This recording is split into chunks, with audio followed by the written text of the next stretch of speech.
अजगज़ई साहब, प्रोफेसर साजिद मीर साहब, डॉक्टर मोहम्मद मालिक साहब,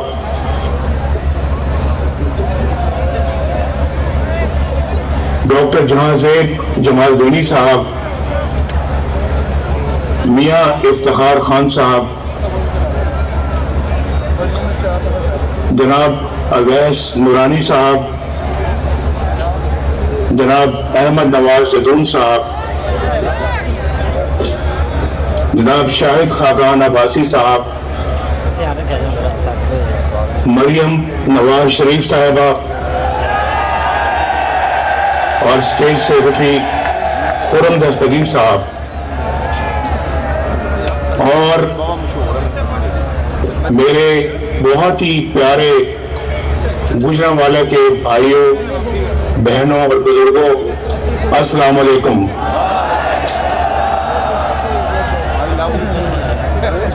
मेरी आवाज आप तक पहुंच रही है? जरा हाथ खड़ा करके बताएं। यहाँ पूरे चलता हुआ वही छोड़ दें। आ रही है मेरी आवाज आपको?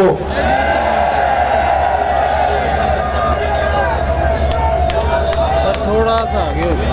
आपको मालूम है कि मेरा आपके साथ क्या रिश्ता है? गुजरांवाला वालों, आपको मालूम है कि नवाज शरीफ का आपके साथ क्या रिश्ता है? आपकी आवाज मुझ तक नहीं पहुंच रही, जरा जोरदार आवाज से बताओ।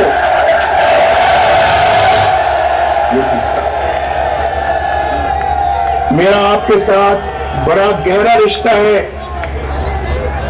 और कुछ लोगों की ख्वाहिश है कि मेरी आवाज आप तक ना पहुंचे और आपकी आवाज मुझ तक ना पहुंचे, लेकिन वो अपने मकासद में, अपने मजमून मकासद में नाकाम रहेंगे, क्योंकि मेरा आपके साथ बड़ा गहरा रिश्ता है, बड़ा अनमोल रिश्ता है। और मैं जब भी गुजरांवाला आया, मुझे आप लोगों ने बड़ी मोहब्बत दी और आज तो आपने, गुजरांवाला ने कमाल कर दिया है, कमाल। मैं इस मोहब्बत की गरमाइश हजारों मील दूर महसूस कर रहा हूं। गुजरांवाला ने हमेशा नवाज शरीफ के साथ वालिहाना मोहब्बत की है। आज तो आप बेमिसाल मोहब्बत का सबूत दे रहे हैं और आज आपको मालूम है कि 3 साल के बाद आज मैं आपसे मुखातिब हो रहा हूं। इन 3 सालों में बहुत कुछ बदल गया। मैं जिन चेहरों को हंसता मुस्कुराता छोड़कर गया था, वो चेहरे आज मुझे उदास नजर आ रहे हैं। मैं अपनी माँ, बहनों, बेटियों के चेहरों पर फैली हुई परेशानी देखकर बहुत दुखी हो रहा हूं। क्या बताऊं, दिल तो चाहता है कि नवाज शरीफ आपके दरमियान आकर बैठे, आपसे कहे कि मुझे अपने दिल का हाल सुनाओ, कुछ मेरी सुनो, कुछ अपनी सुनाओ, और आपसे पूछूं कि वो चमकते चमकते चेहरे जो मैं छोड़कर आया था कहां चले गए? उन चेहरों की रौनकें कहां चली गई? और आप किस हाल में हैं? मुझे बताएं, आप किस हाल में हैं? आप पर क्या बीत रही है? वक्त कैसे गुजर रहा है? अपने बाल बच्चों की सुनाओ, वो किस हाल में है, रोजगार है या नहीं है, चूल्हा जलता है या बुझ गया है, 2 वक्त की रोटी भी मिलती है या नहीं मिलती, घर में आटा चीनी दाल है या नहीं है, बिजली और गैस का बिल देते वक्त आप पर क्या गुजरती है। सुना है बिजली का बिल देते वक्त आपके आंसू निकल आते हैं, ये बात सही है। अभी चंद दिन पहले मैं लोगों के जज्बात सुन रहा था, टीवी पर भी और सोशल मीडिया पर भी उनकी बातें सुन रहा था, उनके आंसू निकल रहे थे जब वो बिजली की बिल की बात कर रहे थे। लेकिन अब तो सुना है कि दवाइयां भी आपकी पहुंच से बाहर हो गई हैं और दवाइयां 250% महंगी हो गई है। ये बात दुरुस्त है? आपको मेरी आवाज पहुंच रही है? आज गरीब और बीमार आदमी कहां से अपना इलाज करवाता है, कैसे इलाज करवाता है? नारे तकबीर! देखो देखो कौन आया, देखो देखो कौन आया, मुखिया तेरा शान याजी, मुखिया तेरा शान याजी, मुखिया तेरा शान याजी। पीडीएम जिंदाबाद, पीडीएम पीडीएम पीडीएम। खादिम मिल्लत इस्लामी हजरत मौलाना फजलुर रहमान, बिलावल भुट्टो साहब, मरियम नवाज साहिबा। मौलाना फजलुर रहमान साहब को वेलकम कहता हूं, उनको खुशामदीद कहता हूं और मौलाना साहब की खिदमत में गुजारिश करना चाहता हूं कि मैं अभी 3-4 मिनट पहले मौलाना साहब मैंने अपनी गुफ्तगू शुरू की है। मुझे बहुत खुशी है कि आप तशरीफ ले आए हैं और मैं आपको दिल की गहराइयों से आपको खुशामदीद कहता हूं, अपनी तरफ से भी और ये पीडीएम के जलसे की तरफ से भी और पूरे पिंडाल की तरफ से भी। तो मैं बात कर रहा था कि आज तो दवाइयां भी पहुंच से बाहर हो गई हैं और गुर्दे के मरीज, गरीब मरीज डायलिसिस भी नहीं करा सकते जो हमारे जमाने में मुफ्त था। और आज सुना है कि 5,000 रुपए वसूल किए जाते हैं इन परेशान हाल गुर्दों के मरीजों से। ये किधर जाए? इस महंगाई के तूफान में तो आज बच्चों को स्कूल भेजने के लिए भी आपके पास पता नहीं फीस है या नहीं है, इलाज कहां से कराएंगे, और बच्चों की किताबों और कपड़ों के लिए पैसे हैं या नहीं है। अभी सर्दियां आ रही हैं, उनके लिए गर्म कपड़ों के लिए आपके पास पैसे हैं या नहीं है? मुझे जरा बताएं, ये पता लगना चाहिए मुझे। और जो लोग किराए के मकान में रहते हैं वो आजकल किराया कहां से दे रहे हैं? गरीब बेटियों की शादियां कैसे हो रही हैं? सुना है सोने की कीमत 1,10,000 रुपए तोला हो गई है। कोई मुझे बताएगा कि बच्चियों के हाथ कैसे पीले होंगे, कैसे वो अपनी शादी रचा सकेंगे? रुपए की कदर मिट्टी में मिल गई है, मिट्टी में। और जैसे जैसे रुपए की कीमत गिरती है, हर पाकिस्तानी गरीब से गरीब तर होता चला जाता है।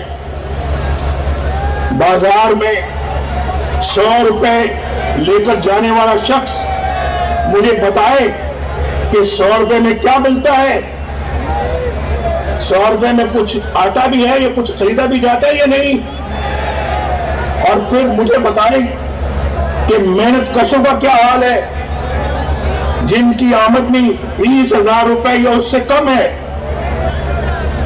वो कैसे जिंदगी गुजार रहा है, वो कैसे गुजारा कर रहा है? जो कहते थे हम 1 करोड़ नौकरियां देंगे, उन्होंने तो 1.5 करोड़ लोगों को बेरोजगार कर दिया है। मैंने तो अभी 20,000 रुपए वाले आमदनी के लोगों की बात की थी, लेकिन जो बेरोजगार हैं वो कैसे जिंदगी गुजार रहे हैं? मुझे जरा बताएं, मेरे दिल पे हाथ पड़ता है जब मैं ये सोचता हूं कि जो बेरोजगार हैं, जरिया आमदनी कोई नहीं है, घर का किराया भी देना है, माँ बाप के लिए, बूढ़े लोगों के लिए दवाइयां भी लानी है, बच्चों को स्कूल भी पढ़ाना है, रोजमर्रा के अखराजात भी बर्दाश्त करने हैं, बिजली का बिल भी देना है, गैस का बिल भी देना। वो क्या कर रहा है? वो किसके पास बेचारा जाके अपनी फरियाद करता है? इन्होंने तो कहा था कि हम 50 लाख घर देंगे। मुझे बताया जाए, क्या किसी को एक भी घर मिला है? किसी को एक भी घर दिया है? फिर आज मुझे बताएं कि काश्तकार, उनका क्या हाल है? उनकी गुज़र कैसे हो रही है? सुना है खादें बहुत महंगी हो गई हैं, बिजली बहुत महंगी हो गई है। आए दिन रोज सुनते हैं कि आज बिजली इतनी महंगी हो गई, आज इतनी महंगी हो गई। ताजरों का क्या हाल है? ताजर कैसे गुजारा कर रहे हैं? कारोबार चल भी रहे हैं या बंद हैं? सुना है, मैंने सुना है कारोबारी हालात बहुत खराब हैं। नवाज शरीफ आपके एक एक दुख और तकलीफ से वाकिफ है, उसे आपके एक एक आंसू का एहसास है। यकीन मानिए, नवाज शरीफ का दिल रोता है जब वो देखता है कि गरीब आदमी इन मुसीबतों में गिरफ्तार है। मेरी रातों की नींद चली जाती है जब मुझे ये ख्याल आता है कि आपके बच्चे भूखे सोते हैं। मेरा दिल रोता है जब बिजली का बिल आप पर बिजली बनकर गिरता है। आपको पहुंचाया जाने वाला हर जख्म नवाज शरीफ के दिल पर लगता है। अभी 3-4 रोज पहले मुझे मालूम हुआ कि रोटी 10 रुपए कर दी गई है। क्या ये बात दुरुस्त है? मेरे भाइयों मुझे बताओ, रोटी वाकई 10 रुपए कर दी गई है? भाई 71 साल लगे, ये गौर से सुनो मेरी बात, 71 साल लगे आटे को 35 रुपए किलो तक आते आते, यानी 71 सालों में आटा जो है वो 35 रुपए किलो तक पहुंचा, और सिर्फ पिछले 2 सालों में ये 35 से 75 रुपए हो गया है। मुझे बताएं कि कहां 75 साल, कहां 71 साल, और कहां सिर्फ ये 2 साल। और आज मुझे बताएं कि किस तरह से गरीब गुजारा करता है। एक मजदूर या बेरोजगार एक वक्त में 2 रोटियां भी खाए तो महीने के 1200 रुपए कहां से लाए? और जिसके घर में 6 लोग हों खाने वाले, वो 7,000 रुपए सिर्फ रोटी के लिए, सिर्फ रोटी के लिए कहां से लेकर आएगा? जबकि दालें और सब्जियां भी इस कदर महंगी हो गई है कि वो पहुंच से भी बाहर हो गई है। जब बच्चों की स्कूल फीस अदा करने का वक्त आता है, यहां बैठे हुए हैं आप, बहुत सारे बच्चों के बाप यहां पर बैठे हुए हैं, तो जब अपने बच्चों की स्कूल फीस अदा करने का वक्त आता है तो बाप को समझ नहीं आती कि बच्चों की तालीम जारी रखे या उनके मुंह में नवाला डाले, उनके मुंह में खाना डाले। इस हुकूमत ने गरीब अवाम को जीते जी मार दिया है। न जाने किस मुंह से ये लोग मीडिया पर आते हैं, बेशर्मी के साथ इधर उधर की कहानियां सुनाकर चले जाते हैं। आप रोज ये तमाशा देखते हैं टेलीविजनों के ऊपर। भाई आपको गुजरांवाला के मेरे भाइयों, आपको मालूम होना चाहिए, मैं आपसे पूछ रहा हूं, इन तमाम मुसीबतों का जिम्मेदार कौन है? इस सारी तबाही का मैं किसके साथ इल्जाम दूं? गुजरांवाला के मेरे भाइयों और साथियों, इस बर्बादी पर अवाम किसका गिरेबान पकड़े?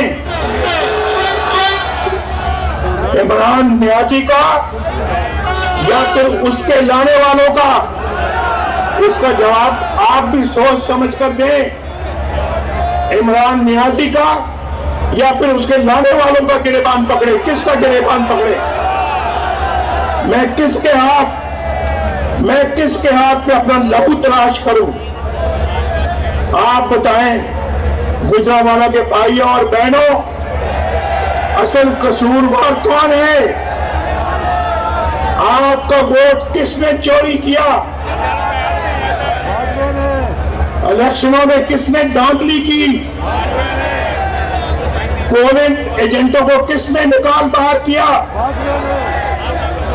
जो वोट आपने डाला था वो किसी और के टेबल में कैसे पहुंच गया? किसने पहुंचाया? किसने पहुंचाया? आपके वोटों पर दो दो मोहरें किसने लगाई? और फिर रात के अंधेरे में आरटीएस किसने बंद किया? नताइज, इलेक्शनों के नताइज क्यों रोके रखे गए? बताएं मुझे, आप क्यों रोके रखे गए? इसका जवाब चाहिए हमें। क्यों पहले अक़वामी इदारों ने इलेक्शन की शफाफियत पर उंगलियां उठाई और हारी हुई पीटीआई को किसने जितवाया? वोट आपकी एक मुकद्दस अमानत है। आपकी इस अमानत में किसने खयानत की? मुझे पता लगना चाहिए और आपको भी पता लगना चाहिए। ये हमारा सवाल है, इसका जवाब हम लेकर छोड़ेंगे। किसने सिलेक्टेड हुकूमत बनवाने के लिए हॉर्स ट्रेडिंग का बाजार दोबारा गर्म किया और किसने अवाम के इंतखाब को रद्द करके अपनी मर्जी की हुकूमत बनाई? नालायक और नाहिल इमरान नियाजी को किसने वज़ीर आज़म बनाया? बताएं, किसने बनाया? गुजरांवाला वालों, बताओ, उंगली किसकी तरफ उठती है? किसकी तरफ उठती है उंगली? बताओ। आप बताएंगे या फिर मैं बताऊं? और डरेंगे नहीं आप? अगर डरेंगे, जो डर गया वो मर गया। डरना नहीं। और गुजरांवाला के आवाम तो वैसे कभी नहीं डरते। गुजरांवाला के आवाम तो बड़े दिलेर लोग हैं, जुर्रतमंद हैं, शेर हैं, शेर। आप गीदड़ नहीं है, आप गाय भैंसे नहीं है, आप भेड़ बकरियां नहीं है कि जिधर कोई हाँकेगा आप हाँके जाएंगे, जिधर कोई चलाएगा आप चलते जाएंगे। आप बाज़मीर लोग हैं, बाज़मीर। आप अपना ज़मीर कभी नहीं बेचेंगे। आज खड़े होना होगा, आज उठना होगा। जिसने पाकिस्तान के साथ या आपके साथ ये जुल्म किया है, उसके खिलाफ सीसा पिलाई हुई दीवार बन के आपको खड़ा होना होगा। और इसका आगाज गुजरांवाला के अवाम आज करेंगे इंशाअल्लाह। और ये लहर पूरे पाकिस्तान में फैलेगी। बोलो गुजरांवाला वालों, आप इसका आगाज गांव से करोगे आज?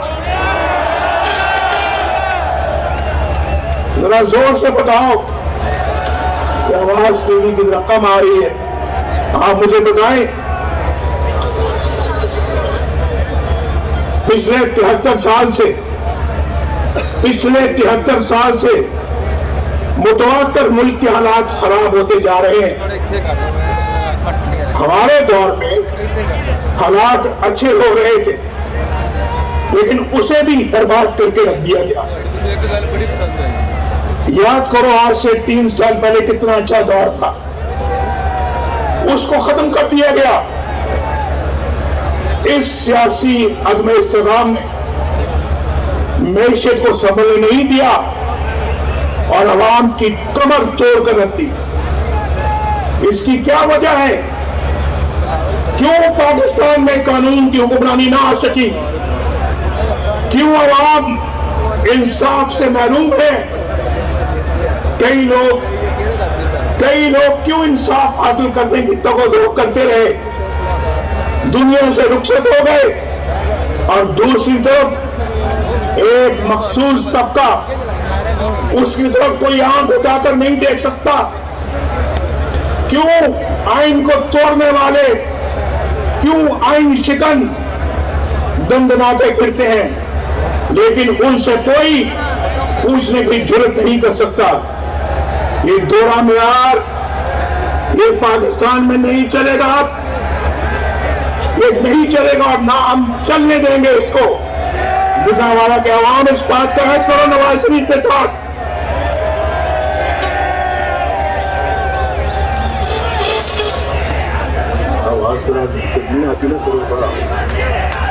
कोई मसला है इसमें?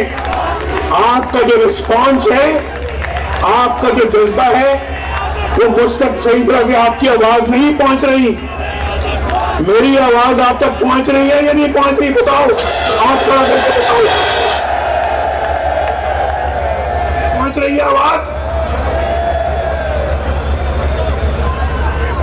आपकी आवाज मुझ तक नहीं पहुंच रही, लेकिन अगर मेरी भी पहुंच रही है तो ठीक है, अच्छी बात है। मुझे बताओ कि यहां पे एक डिक्टेटर को आइन शिकनी पर सजा मिली, लेकिन उस अदालत को भी उड़ा दिया गया हवा में। और दूसरी तरफ आपके मुंतखब नुमाइंदों से हमेशा बुरा सलूक किया जाता है। क्यों आपके मुंतखब वज़ीर आज़म के साथ तज़यीक़ आमेज़ सलूक किया जाता है? क्यों उन्हें काम नहीं करने दिया जाता? क्यों आपके मुंतखब वज़ीर आज़म को अपने 5 साल पूरे नहीं करने दिए जाते? क्यों जगह जगह उनके रास्ते में घोड़े अटकाए जाते हैं? कभी धरना करवाकर रास्ता रोका जाता है, कभी डॉन लीक्स बनाकर और कभी रिजेक्टेड कहकर वज़ीर आज़म के अहकामात को रद्द कर दिया जाता है। मैं हैरान होता हूं कि जितना वक्त इन आइन तोड़ने वालों ने साजिशों पर जाय किया, उसका आधा वक्त भी अगर दिफा पर सर्च किया जाता तो मुल्क बहुत सी कबातों से बच जाता। उसके बाद क्या होता है? उसके बाद पनामा की साजिश होती है। पनामा का कोई और मकसद नहीं था, सिर्फ एक कि मुल्क को कमजोर करना और हुकूमत को गिराना, नवाज शरीफ को निकलवाना, नवाज शरीफ को डिस्क्वालीफाई करना। इस सब के बावजूद हमने अल्हम्दुलिल्लाह इन धरनों के बावजूद, इन मुश्किलात के बावजूद, आप गवाह हैं गुजरांवाला वालों, ना सिर्फ हमने काम करके दिखाया, बल्कि दुनिया से भी अल्लाह के फजल करम से अपना लोहा मनवाया। अल्हम्दुलिल्लाह हमने सस्ती बिजली बनाकर पाकिस्तान को अंधेरों से निकाला, मुल्क में अमन कायम किया, दहशतगर्दी खत्म की, कारोबार चलना शुरू हो गया और गुर्बत और बेरोजगारी खत्म होना शुरू हो गई। अस्पताल, स्कूल और यूनिवर्सिटियां बन रही थी, मोटरवेज और हाईवेज बन रहे थे। आज बलूचिस्तान से, सिंध से, KPK से, पंजाब से और वहां से भी, चित्राल से भी लोग आए हैं, इस जलसे में आए हैं, कायदीन आए हैं और हमारे कायदीन के साथ उनके वर्कर्स भी आए हैं। पूछें कि माशाल्लाह मोटरवे पेशावर से लेके तो सिंध तक पहुंच गई है। उधर बलूचिस्तान में हाईवेज पे तामीर हो रही है, वहां पे जो टनल हमारी चित्राल वाली जो है लवारी टनल वो बन गई है, हजारा मोटरवे बन गई है। ये सब काम अल्लाह के फजल करम से हमने अपने ये 3-4 सालों में किए। बिजली के इसमें बड़े बड़े कारखाने लगा दिए, ये सारा काम किया और अल्लाह के फजल करम से आज हमें उसकी खुशी है। अगर पाकिस्तान को उसी तरह चलने दिया जाता, आज पाकिस्तान तरक्की का एक मरकज बन चुका होता इस खिते में। पाकिस्तान की तरक्की को दुनिया तस्लीम कर रही थी। दुनिया पाकिस्तानी रुपया दूसरी तमाम करेंसियों में इस खिते में मुस्तहकम था। अगले 10 साल में पाकिस्तान का शुमार दुनिया के 20 बड़ी इकोनॉमीज में होने की पेशगोई की जा रही थी और खुद बैन अक़वामी इदारे भी ये कह रहे थे। वर्ल्ड बैंक और IMF भी पाकिस्तान की तरक्की को तस्लीम कर रहे थे। ये कि ये तरक्की अफसोस दर अफसोस, ये तरक्की अवाम का मैंडेट चोरी करने वालों को रास नहीं आई। उनसे बर्दाश्त नहीं हुआ कि नवाज शरीफ अपने मिशन में कामयाब हो जाए और वोट को इज्जत मिल जाए। नवाज शरीफ अकेला नहीं था, हमारे PDM के लीडर्स भी बहुत सारे नवाज शरीफ के साथ थे, उस हुकूमत में उनका भी हिस्सा था।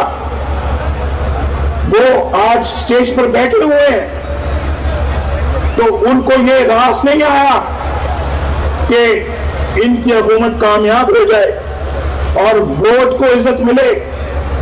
आपने 2-2.5 साल इन लोगों को भुगता है।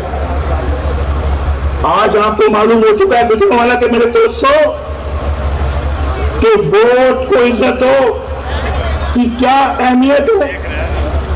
वोट को इज्जत हो किसको कहते हैं, आज आपको इसका एहसास हो रहा है या नहीं हो रहा? मुझे आवाज देकर बताओ।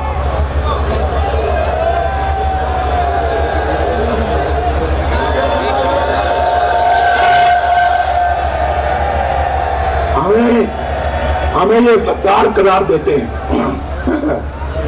हमें ये गद्दार करार देते हैं। ये कोई नई बात नहीं है, कोई जवान परेशान ना होना, ये कोई नई बात नहीं है। पाकिस्तान के बनने से लेकर आज तक डिक्टेटरों ने सियासतदानों को इन्हीं तमगों से नवाजा है। कभी मुआज़िर मिल्लत फातिमा जना को गद्दार करार दिया गया, कभी हुसैन शहीद सोहरावर्दी को गद्दार ठहराया गया, कभी बाचा खान और मौलवी फजल हक मुल्क दुश्मन करार पाए, कभी मरी, कभी मैंगल और कभी बजंजो गद्दार बने।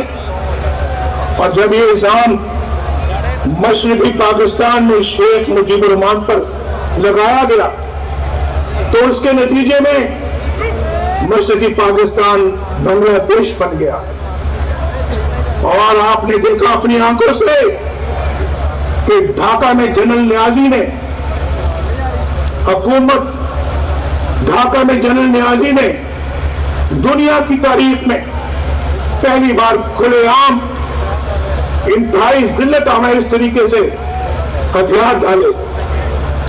लेकिन गद्दार कौन है? सियासतदान। गद्दार कौन है? नवाज शरीफ। गद्दार कौन है? मोहतरमा बेनजीर भुट्टो। गद्दार कौन है? वली खान। गद्दार कौन है? अकबर बुक्की या फिर महमूद खान अचकजई, जो हमेशा दस्तूर और आइन की बात करता है। और कौन गद्दार है? ये सब लोग जो स्टेज पर बैठे हुए हैं, सब कायदीन, सब गद्दार है, क्योंकि ये आइन और कानून की बात करते हैं। और मुहब्बे वतन कौन है? मुहब्बे वतन कौन है? जिन्होंने आइन को तोड़ा, जिन्होंने आइन को रोंद डाला, जिन्होंने मुल्क को दो टुकड़े कर दिया। ये सब मुहब्बे वतन है। मेरे गुजरांवाले के भाइयों और बहनों, तारीख और हकायक बड़े तल्ख हैं, लेकिन पाकिस्तान एक अमन पसंद मुल्क है। हम अमन चाहते हैं, लेकिन खुददारी के साथ, बराबरी के साथ, इज्जत नफ्स के साथ, और मुल्क के अंदर भी इज्जत नफ्स के साथ रहना चाहते हैं। हम ज़मीर के खिलाफ काम करने वाले लोग नहीं हैं, बाज़मीर लोग हैं, बेज़मीर लोग नहीं हैं हम। और फिर मुल्क से बाहर भी, इसलिए जब भारत ने 5 एटमी धमाके किए तो हमने उसका जवाब 6 एटमी धमाकों से किया।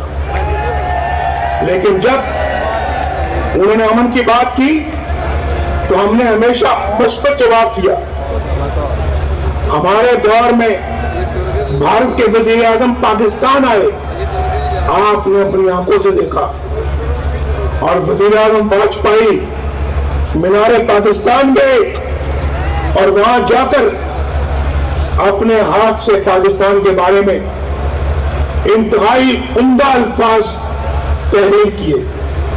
कोई जाके विजिटर्स बुक को जाके पढ़े, उस इबारत को पढ़े और फिर बताए कि क्या वो पाकिस्तान बेहतर था या आज का पाकिस्तान। क्यों आज दुनिया हमारी बात सुनने को तैयार नहीं? क्यों हम एतबार इस कदर खो चुके हैं कि हमारे करीबी दोस्त ममालिक भी आज हमारे साथ नहीं है। सऊदी अरब जो हमारा बहुत काबिल एतमाद दोस्त है, भाइयों से बढ़कर भाई है, क्यों हमने उसे इतना खफा कर दिया कि वो आज हमारी बात, हमसे बात करने को तैयार नहीं है। तमाम तर अक़वाम मुत्तहिदा की करारदाद होते हुए भी क्यों हम आज निहत्ते कश्मीरियों पर होने वाले मुजालिम के खिलाफ आवाज उठाने के काबिल नहीं है। भारत ने एकतरफा तौर पर कश्मीर को अपना हिस्सा करार दे दिया। क्यों हम एक करारदाद भी पेश नहीं करवा सके? उल्टा अपने ही वज़ीर आज़म आजाद कश्मीर पर गद्दारी मुकदमा दर्ज करा दिया। ये क्या है? क्या ये आपको ज़मीर फरोशी कबूल है? ये कश्मीर फरोशी क्या ये आपको कबूल है? मैंने अपने 35 साल सियासी कैरियर में